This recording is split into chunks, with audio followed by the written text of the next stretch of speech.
Welcome back, Love Nation. This is Nina. Like, share, and subscribe. Thank you to everybody that has been coming to my channel. Like this video, share this video, and hit that notification bell so you know when I drop my next one. You guys, listen up. Club Shay Shay, Shannon Sharp is definitely not letting up in the 2024. He done kicked off February with all of this tea after Monique sat on his platform. Now, she talked about a lot of comedians on there and a lot of behind the scenes stuff, some of which I believe people that follow comedy probably already knew. However, I am going to be going through some of these clips and analyzing it, and we're going to start with D.L. Hughley. He literally came out swinging after this interview. First, I am going to play a quick rundown from this TikToker, and then I'm going to play the D.L. Hughley response. And you guys, stick around for this entire video. This is a complete mess, you guys. Like, share, subscribe, and leave your commentary below. Hello everyone, I'm Dr. Ahmad Shakur. Monique's interview with Club Shay Shay has set the internet on fire, and it looks like D.L. Hughley is pretty upset about the things that she said about him. In fact, so much so that he tried to gaslight and deflect and go back and bring up years old things that Monique said, which she's already publicly apologized for, by the way. But let's get into it. And they wanted to play this game, Would You Rather? And it was like, stupid. Like, asking me about my husband and Lee Daniels and Corinne Steffens, and his exact words, well, that's how we do it. I said, D.L., how does that uplift our community? And again, I don't know what y'all trying to insinuate, but brother, what you doing? Like I said, that's just how we do it. So it is what it is. Now, it got so ugly that my attorney had to send a cease and desist. So it never aired. So we have, like, when Cat Williams talk and people, truth tellers talk, we have receipts to everything we're saying. That's how that whole thing got started. Now D.O. wants to play the victim, and he wants to come out here and try to sell these things about Monique, trying to give her the smoke. But I find it interesting because he didn't have half of that to say when Terry Crews went in on him a few years ago, if you remember, when he talked about Terry Crews allowing that man to touch him inappropriately, and he said that Terry has all those muscles for nothing, and then Terry talked about slapping him. What did D.L. say? He didn't give Terry Crews half of that smoke, but he wants to go in on a woman. That's because, just like Monique said, D.L.'s a coward. Please pay attention. He also talked about how that episode that Monique was complaining about on his show, where he had them asking her all of these nefarious questions, said that it didn't air. Well, it didn't air because Monique's attorney sent a cease and desist. He wants us to think that he just was being considerate by not airing it. That's not even the case. Another thing is his daughter having these things happen to her. Well, this was his own friend that did it, and he didn't even believe his daughter when she first told him. And he's mad because Monique brought it up. Monique wasn't trying to traumatize his daughter. She was calling him out for being a whole coward, for not doing anything about it in the first place, and not even believing his own daughter when she told him what happened. Please pay attention. It's D.L. Hughley, then Monique. She knows the story. But what she did in response to that, she talked about my dog, my wife.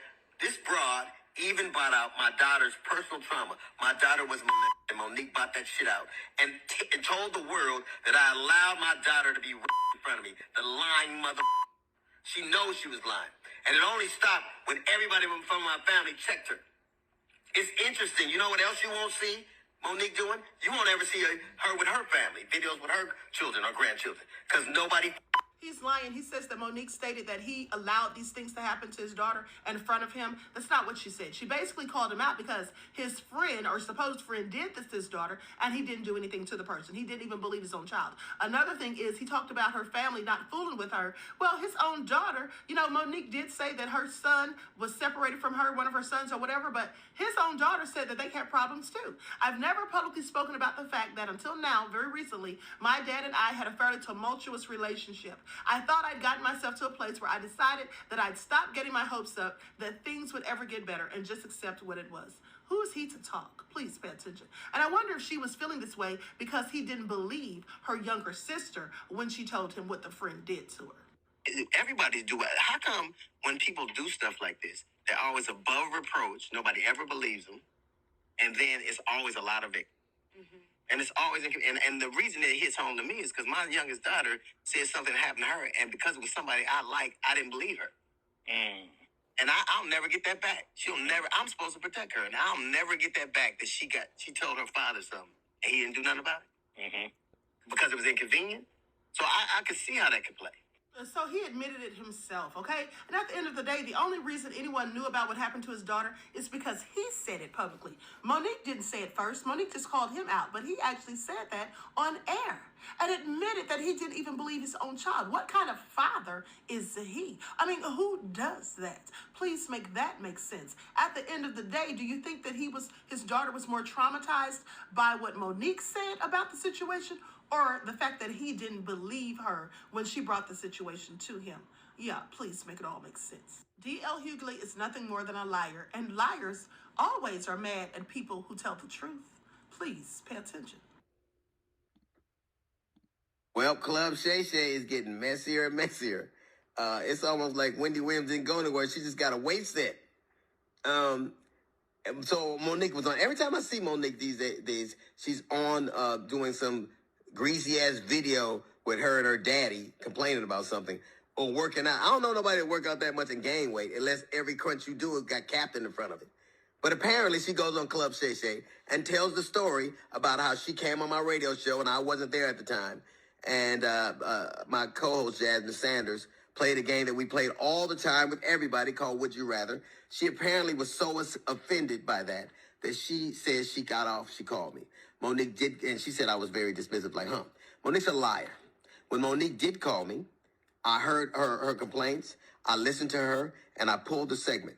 So if I had been as dismissive as she alleges I was, that segment would have aired. It didn't, because I respected her wishes. She's a liar. It's also befuddles the shit out of me how somebody who, as a comedian, talks as much shit about everybody else as she does, she has the temerity to be offended about anything, as much shit as you say about people. Then she encouraged everybody, allegedly it stems from the fact that I used to always talk shit about her on video after video, and she encouraged her sweet babies to look at the video and find them. Do that. Do exactly what she says. And you know what you're not going to find? You're not going to find any evidence of that, because Monique is a fucking liar. She's lying about that. But what you will find is Monique talking shit about some alleged contract dispute we had. Look at the ticket. It says D.L. Hughley, then Monique. She knows the story. But what she did in response to that, she talked about my dog, my wife. This broad even brought out my daughter's personal trauma. My daughter was molested, and Monique brought that shit out and told the world that I allowed my daughter to be raped in front of me. The lying motherfucker. She knows she was lying. And it only stopped when everybody from my family checked her. It's interesting. You know what else you won't see Monique doing? You won't ever see her with her family, videos with her children or grandchildren, because nobody fucks with me. How do you have sweet babies when your own babies don't fuck with you? How do you love us for real when there's no evidence of anybody loving you for real, except your daddy, who you apparently have to pay? And FYI, daughters are paid for by daddies, not daddies who get paid by their daughters.